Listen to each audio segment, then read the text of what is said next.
Teacher Bonnie here with the topic at home. For this video, we're going to talk about something that you may need when you're eating spaghetti or when you want to use something to poke onto your food and put it in your mouth.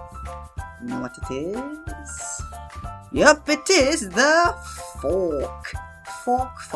For the word fork, there are 4 letters. 1, 2, 3, 4, and there are only 3 sounds. Fork. Okay, let's go look at the word fork and see who is hiding in the word. Okay, there is Firefighter Fred, Oscar Orange, Orville, and also Kicking King. Okay, so let's look at OR together. So, in Letterland, there are 6 robots. Orville is one of them, and he loves to steal oranges. That's why he's stealing Oscar Orange right here. So when he runs off, he says his last name, Orville. Okie dokie.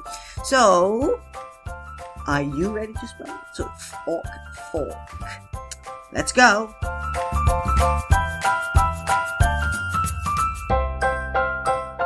Okay, very good. Here we go. Let's look at the answer. The answer is F-O-R-K. F-O-R-K. See ya in the next video.